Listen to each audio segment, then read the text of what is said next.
Hola, mi nombre es Macarena Cuenca y soy profesora e investigadora en la Universidad de Deusto, que está en Bilbao, en España. Y voy a, compartir con vosotros este ratito, esta charla titulada El desarrollo de públicos, una aproximación comparada en el contexto europeo. Así que para ello voy a compartir mi pantalla. Y ¿por qué, no? ¿Por qué esta charla, no? Realmente toda mi investigación, ¿no?, que ha estado centrada en lo que es el desarrollo de públicos, ha estado centrada en los proyectos europeos, aunque desde que yo entré en la universidad en el año 2009 he estado trabajando este tema. En un primer momento pues lo hice en el ámbito operístico. En el 2012 defendí mi tesis doctoral y a partir de ese momento pues empecé a trabajar en proyectos financiados por la Comisión Europea, ¿no? En esta segunda diapositiva he tratado de poner una fotografía de los diferentes proyectos que han ido marcando mi trayectoria y que inevitablemente pues, tengo que hacer alusión a ellos porque ha sido de donde he recogido gran parte de mis aprendizajes y que me han llevado pues, eso, a leer, a investigar y a publicar sobre este tema. Veis aquí un montón de proyectos, ¿no? Y de ellos pues, me gustaría resaltar especialmente tres que han ido marcando pues, nuestra forma de hacer y la trayectoria, que son pues, Adeste, Connect y Adeste Plus, ¿no? Y lo que estamos haciendo ahora en la actualidad, que es el proyecto AGED, ¿no? En el proyecto Adeste, que se desarrolló entre los años 13 y 16, pues nosotros empezamos a pensar en la formación de los profesionales de las diferentes organizaciones culturales en este ámbito del desarrollo de públicos, ¿no? Que en España se empezaba a hablar también de desarrollo de audiencias, que sonaba fatal esa palabra porque era una palabra que venía del ámbito anglosajón, ¿no? Y era una traducción literal del inglés, ¿no? ¿Y por qué? Porque para nosotros en lengua hispana pues, las audiencias son más las audiencias televisivas, de la radio, de los medios, ¿no? Pero bueno, pues se empezó a utilizar ese término y aunque es cierto que nos sentimos más cómodos con la palabra públicos, pues muchas veces las utilizamos de manera, pues intercambiable, vamos a decir, ¿no? Y pensábamos, bueno, en esa formación necesaria que en España pues todavía pues, era muy escasa y en otros países europeos pues también, ¿no? En el consorcio en el que nos juntábamos pues estábamos con socios de Reino Unido, socios de Dinamarca que nos sacaban bastante ventaja y de los que aprendimos mucho, ¿no? Uno de los aprendizajes pues, fue precisamente el que, pues que una persona sola no puede, que esto es una cuestión también del conjunto de la organización. Otro de los aprendizajes es que esto tiene que ser una mirada de largo plazo, que de hoy para mañana no se cambian las cosas y que con proyectos concretos pues está muy bien, es un paso, pero no es suficiente, es necesario tener un planteamiento estratégico y que hoy también en las formaciones era necesario combinar no solamente conceptos, herramientas, sino también elementos mucho más relacionados con las soft skills, ¿no? Y ahí, bueno, trabajamos también una metodología que se llamaba Action Learning. En el proyecto Connect le dimos la vuelta a la formación o dimos un pasito más y es que pensamos que la academia tenía mucho que decir en esto, ¿no? Y de hecho, bueno, pues en España, no en todos los países, pero en España y en Polonia sí que conseguimos hacer unos programas que tuvieran un poco más de estructura más formal, ¿no? Y como veis aquí en la diapositiva, nosotros lanzamos un posgrado que no era un máster, pero era un programa experto en estrategia de públicos, ¿no? que se desarrolló durante algunas ediciones, pero que, pues la verdad que lamentablemente a raíz de la pandemia al final lo tuvimos que discontinuar, ¿no? Pero bueno, pues seguimos trabajando en este ámbito y en este ámbito también de aprender haciendo. Empezamos a introducir metodologías de design thinking que después también pues fueron mucha base para el proyecto ADESTE Plus, ¿no? Y en ADESTE Plus nos centramos en la organización en su conjunto y en el trabajo de los diferentes departamentos, ¿no? Y el cómo hacer, cómo realmente poner al público en el centro de la organización, en el centro de las decisiones y cómo hacer que las cosas pasen, que a veces es muy fácil hacer un plan y poner las cosas en un papel, pero luego ya es otra cosa diferente el hecho de llevarlo a la práctica, ¿no? Y ahí se desarrolló la metodología ACED, la metodología Audience Centered Experience Design, que bueno, pues de la que os hablaré un poquito más adelante, ¿no? Y ahora en el proyecto que estamos es el proyecto AGED, que precisamente trata de adaptar esa metodología al ámbito del patrimonio arqueológico. Bueno, la siguiente transparencia no me voy a detener en ella, simplemente bueno, comentar. Estos han sido algunos de nuestros compañeros de viaje. Hemos aprendido mucho de ellos, tanto de organizaciones especializadas en públicos como de organizaciones culturales, de teatros, de museos, de centros culturales, de redes, como también bueno, pues de otras organizaciones y de otras universidades, ¿no? Con los que hemos aprendido, ¿no? Y la estructura de esta charla pues, tiene como tres grandes partes, ¿no? Una parte dedicada a lo que es el enfoque de desarrollo de públicos, al propio concepto, ¿no?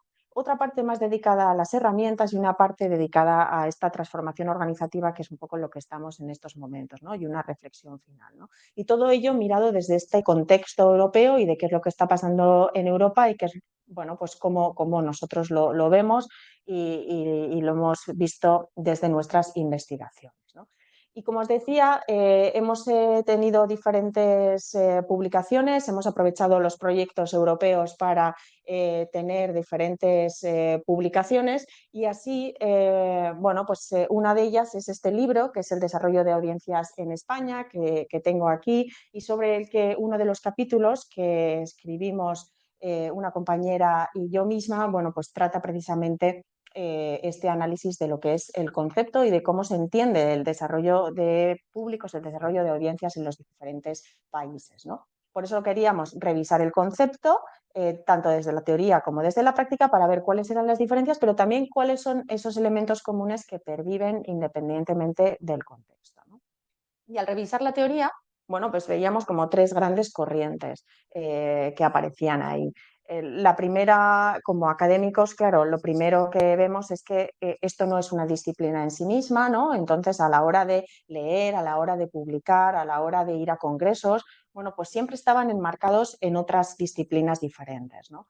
Y así, pues estas tres grandes pues fatas, vamos a decir, o pilares, muchas veces también interconectados, no son enfoques contradictorios, pero sí que es cierto que, bueno, pues que a veces marcan, ¿no? Que hay países, que hay organizaciones que tienen un enfoque más predominante que otro, ¿no? Y así encontramos pues, el enfoque del marketing cultural, el de más la recepción de la experiencia artística y ese enfoque más social, ¿no? Desde el marketing cultural pues, se ha escrito mucho, de los países anglosajones pues, bueno, tienen una gran tendencia a este enfoque y, bueno, pues hay muchas herramientas que sin duda son de gran ayuda, ¿no? Como las herramientas de análisis, las herramientas de segmentación, el marketing mix, etcétera, etcétera, ¿no? La gran discusión, el gran debate está entre bueno, pues el enfoque mercado, el enfoque producto, ese equilibrio, ¿no? El marketing tradicional nos dice las empresas van, mira qué necesita la gente y después fabrican lo que necesita la gente para sacar beneficio. Lógicamente el sector de las artes y la cultura no funciona así ni debe funcionar así. Y el enfoque suele ser más de, bueno, pues alguien con criterio realiza una programación artística que después, bueno, pues se trata de comunicar, se trata de hacer llegar a ese público que queremos que venga a nuestras salas, ¿no? Pero aquí a mí me parece interesante tener en cuenta que si bien pues, no vamos a programar siempre a gusto del público, sí que es cierto que tenemos que ampliar la mirada y pensar que el producto no es solamente ese producto core, ese producto principal, esa obra que, para lo cual, lógicamente, estamos destinados porque es nuestra misión, sino que el producto es algo más amplio y que incluye también esa oferta enriquecida que puede estar relacionada con pues con las intros, con los materiales interpretativos, etcétera, etcétera, o esos elementos quizás mucho más triviales, mucho más que no tienen nada que ver con la oferta en concreto, pero sí que afectan a la experiencia, ¿no? Que son esa oferta colateral que puede ser el hecho de que tengamos seamos accesibles, sea fácil aparcar o no, tengamos una cafetería o que haga o no haga demasiado calor en nuestra sala, ¿no? La segunda pata es la de la recepción de la experiencia artística.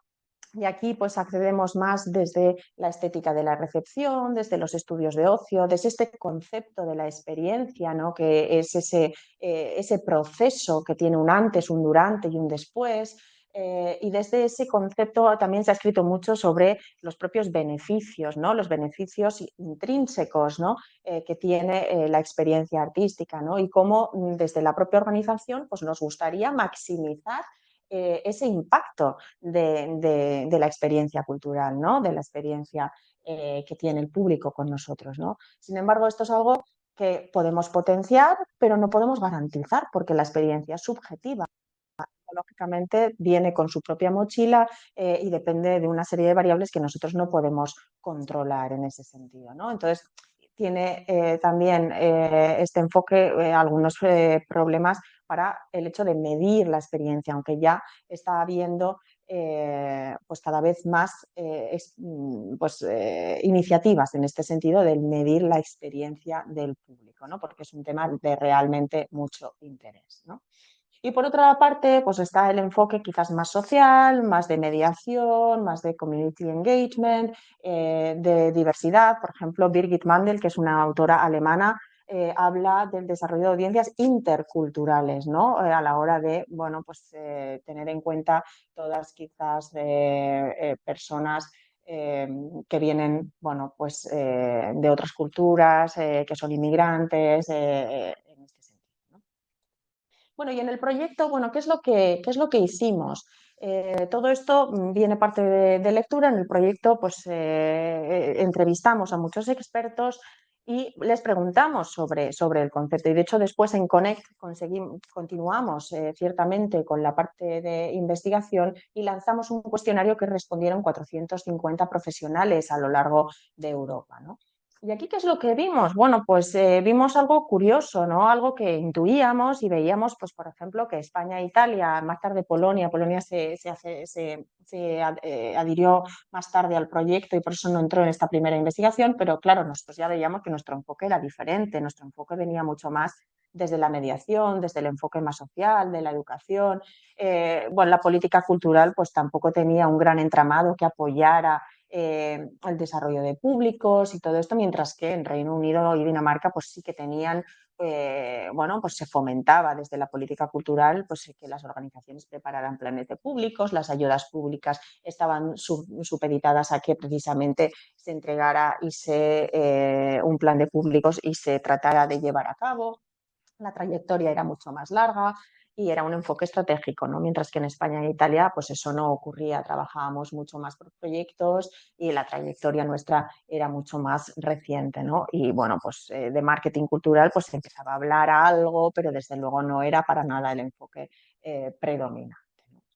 Bueno, ¿qué es lo que también el cuestionario que lanzamos en Connect lo puso de manifiesto? Pues precisamente, efectivamente eso, ¿no? Que en España e Italia, pues que conocíamos el concepto, que íbamos haciendo cositas, íbamos haciendo actividades relacionadas con los públicos, tratábamos de a veces seguir,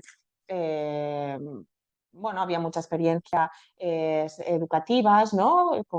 Especialmente con centros educativos, y en esa parte éramos más fuertes, ¿no? Pero no había un concepto de estrategia, ¿no? De desarrollo de públicos, mientras que en Reino Unido y en Dinamarca, bueno, pues sí que tenían eso más interiorizado. Y con esto nos ayuda a ir a la siguiente parte, que es la parte más de las herramientas, ¿no? Es decir, bien, hemos hablado de lo que entendemos unos y otros por desarrollo de públicos, hemos entendido también la trayectoria que traemos, el enfoque, la mirada con la que venimos, ¿no? Pero ¿y ahora cómo hacemos las cosas, ¿no? ¿Cuáles son esas herramientas, ¿no? Y lo que nos interesaba era, bueno, como precisamente les habíamos preguntado, bueno, pues quién tenía más experiencia, quién tenía menos, quién tenía un enfoque estratégico, quién no, es bueno, pues y los que se supone que tienen más trayectoria y tienen un enfoque estratégico, ¿qué es lo que están haciendo? ¿Qué es lo que marca la diferencia, ¿no? Bueno, y eso lo tenemos publicado en esta guía, que donde hicimos también un esfuerzo bastante importante por, bueno, pues ser lo menos académicos posibles, ¿no? Y de plantear una guía para implantar un enfoque de desarrollo de públicos en las organizaciones, ¿no?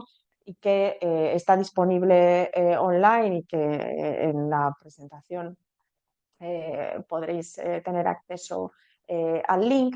Bueno, pues aquí lo que nos planteábamos es, partiendo de estas 4 categorías, ¿no? El no tengo ni idea, bueno, sé más o menos de qué me estás hablando, o bueno, sí, tengo claro lo que es, pero mi enfoque es un poco más por proyectos, o tengo claro lo que es y además tengo un enfoque a largo plazo. Bueno, vamos a ver qué es lo que hacen, ¿no? Y qué es cuál es esa diferencia que, bueno, pues que quizás si queremos ir a un nivel superior, pues en lo que nos tendríamos que enfocar, ¿no?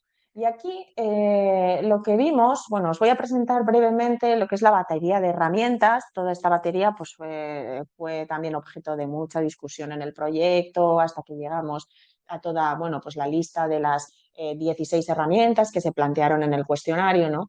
Y que después, bueno, ya la agrupación que os voy a presentar es una agrupación posterior que se hace a partir del análisis de los datos, ¿no? Entonces, vamos a pensar, un bloque sería la de, bueno, pues esa innovación, pues que pueda tener un impacto artístico, un impacto más en la programación, como puede ser involucración del público en procesos de programación, ¿no? Coprogramación, co-creación, fomento de interacción artistas y públicos, innovación en programas, en formatos, ¿no? Diferentes formatos en los que se, bueno, trata de innovar. Serían procesos en los que de alguna manera la parte artística está involucrada, ¿vale? Bueno, esto sería un bloque de actividades. Otro bloque tenía que ver con el precio y con el acceso, ¿no? Tratamos desde la organización de facilitar el proceso de compra o de tener descuentos o de tener diferentes promociones o pequeños packs de, bueno, pues en vez de vender un abono completo, que a lo mejor no lo va a comprar alguien porque supone demasiado riesgo, pues vendo un mini abono de 2 representaciones o 3, de tal manera que, bueno, pues puede ser también una fácil manera de probar un determinado una determinada experiencia cultural y, bueno, actividades un poco de este estilo, ¿no? También la mejora de la accesibilidad, eh, tanto física como, bueno, pues intelectual o lo que fuera, ¿no? Otro bloque de actividades o de herramientas era las relacionadas con la oferta enriquecida y colateral, ¿no? Si recordáis antes, cuando os he presentado lo que era el producto en sentido amplio, hablábamos del producto em, principal, ¿no? Y después la oferta enriquecida sería pues todo lo que es relacionado con las actividades educativas, los debates, las charlas introductorias, los materiales interpretativos, etcétera, etcétera. Después también metíamos aquí lo que era la oferta colateral, ¿no? La posibilidad, bueno, pues eso que veis ahí, cafetería, parking y tal. Y también en este grupo se añadía también la propia formación que podía tener o no, ¿no? Los empleados de la propia organización cultural.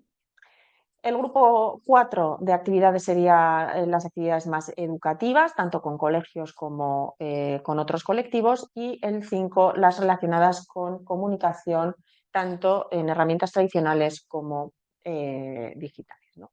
Entonces, a la hora de ir a ver qué es lo que marcaba la diferencia, y aquí, bueno, no voy a entrar tampoco en mucho detalle de los gráficos, pero simplemente empezamos viendo que era lo más común, ¿qué tenían todos, ¿no?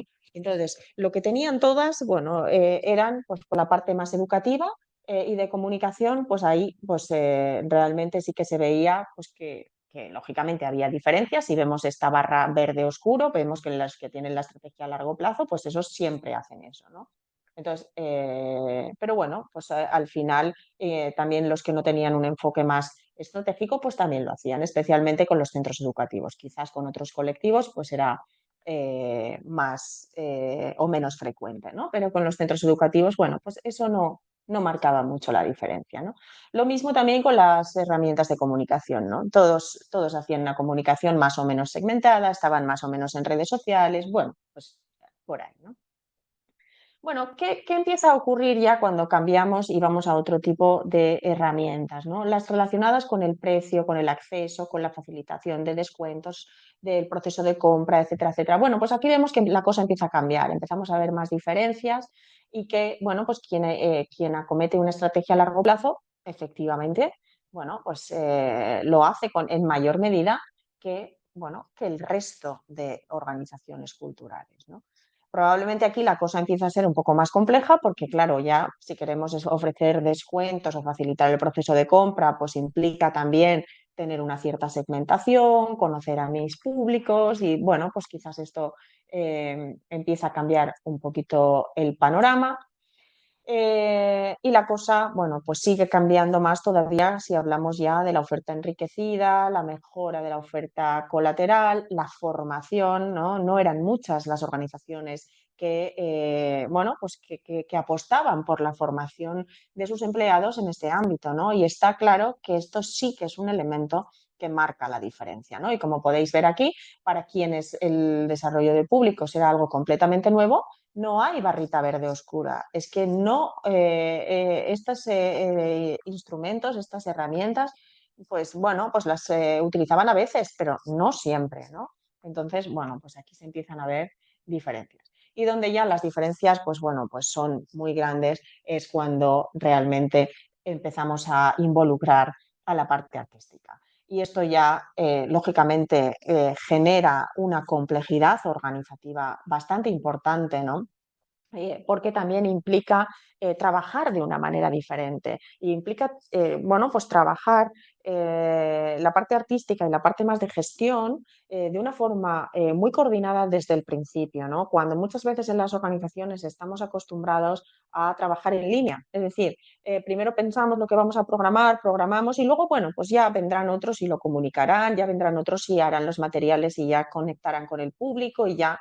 Y esto supone trabajar de otra manera. Supone desde el principio trabajar en equipo y desarrollar juntos, bueno, pues innovar juntos, de manera que pues efectivamente se produzca este impacto, ¿no? Y aquí pues solo las organizaciones más avanzadas, solo aquellas organizaciones que trabajan con esa mirada de largo plazo, eh, son las que, bueno, pues hemos visto que efectivamente han hecho más cosas en la parte de innovación y de desarrollar nuevos formatos y de trabajar de forma más integrada.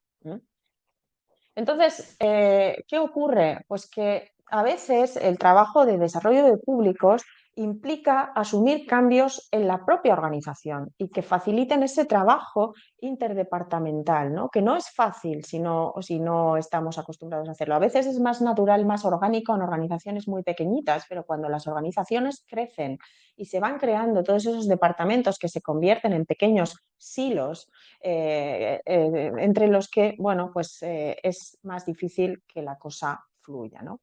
Y esto es lo que nos lleva a, bueno, pues esa metodología que comentaba en un primer momento, que se desarrolló en Adeste Plus y que tiene que ver con esa transformación organizativa, con esa forma diferente de trabajar, ¿no?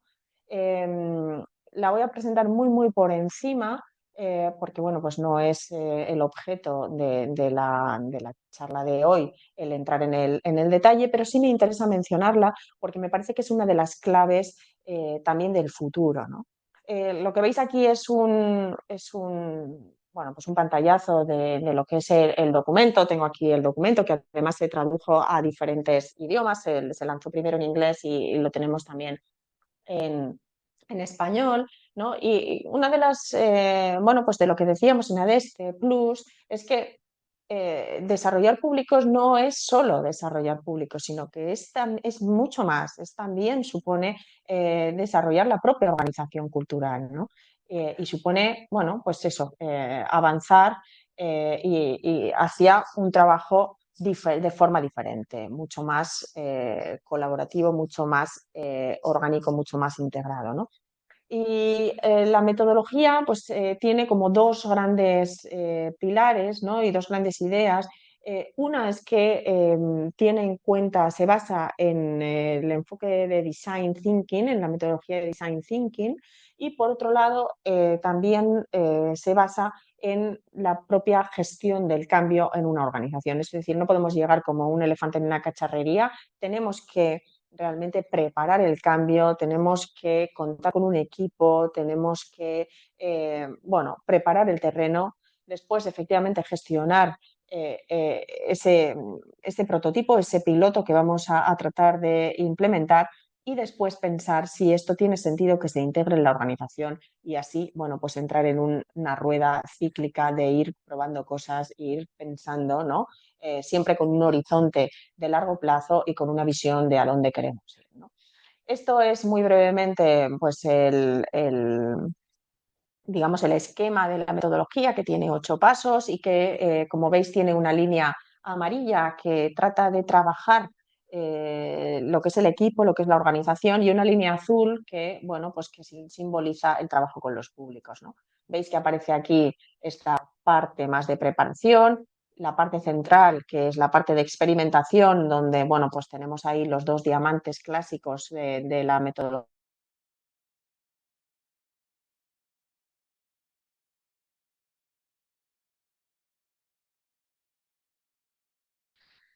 Bueno, y en la parte central, la parte de experimentación, ahí tenemos los 2 diamantes típicos del design thinking. En ese primero, donde debemos llegar a ese, pues ese reto sobre el que construir el prototipo, pues inevitablemente es importante, como veis ahí en el paso 3, empatizar, ¿no? Esa empatía con el público. Es necesario realmente salir a la calle y tener un contacto directo con lo que son las necesidades. Y después, bueno, pues ya una vez celebrado o implementado ese prototipo, pues tendremos que evaluar si realmente eso tiene sentido para que continúe y se incorpore y se enraíce, ¿no? De ahí ese símbolo que veis ahí, de esas raíces que parece, ¿no? Que se enraíce en la organización. Bueno, y ya llegando al final, simplemente unas pequeñas reflexiones, unos pequeños apuntes finales que me parece que tienen sentido, ¿no? Después de bueno, pues todas estas ideas que hemos ido repasando, ¿no? Creo que el enfoque de desarrollo de públicos es un enfoque multidisciplinar y que bebe de muy diversas fuentes y que es verdad que, bueno, pues que muchas veces venimos condicionados por nuestro contexto, por el país en el que estamos trabajando, por la ciudad, por el tipo de organización, que tenemos que estar abiertos también, bueno, pues a integrar diferentes miradas y que eso enriquece. A nivel organizativo es importante entender que el desarrollo de públicos no concierne a un único departamento, ¿no? No concierne únicamente a marketing, porque estamos pensando que efectivamente el desarrollo de públicos es marketing o desarrollo de públicos es educación. No, no es únicamente, es un esfuerzo estratégico del conjunto de la organización y creo que además también es importante entender que trabajamos en un ecosistema y que muchas veces, bueno, pues lo mismo que decíamos antes, ¿no? La política cultural de diferentes niveles, pues europea, estatal o la propia política cultural local influye, ¿no? Influye también el trabajo con otras organizaciones en las que nos podemos apoyar, ¿no? Porque el público no es solo nuestro público, el público muchas veces es omnívoro cultural y quien viene a ver una obra de teatro pues le gusta también ir a ver una exposición o ir a una representación operística y entonces ahí hay mucho en lo que podemos colaborar y de hecho, bueno, pues las alianzas, las redes, las colaboraciones con otros son sin duda también otro de los elementos clave para trabajar en esa dirección, ¿no?